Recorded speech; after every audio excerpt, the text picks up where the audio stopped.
specific SARS-CoV-2 infections. It's not all true for all virus infection, but the SARS-CoV-2 infection is really creating a lung disease, which is an acute one, but potentially with chronic inflammation and chronic disease after the initial one.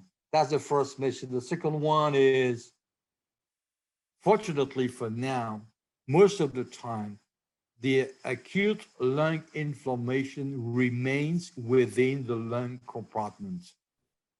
But for a small proportion, but since many people are concerned, means a lot of patients finally, 3% may have some diffusion out of the lung of this inflammation and getting a very severe COVID-19. And that's an issue which is very important. So it's rare that you move from the lung to the systemic circulation as an inflammatory status, but 3% of several millions or billions means a lot of people.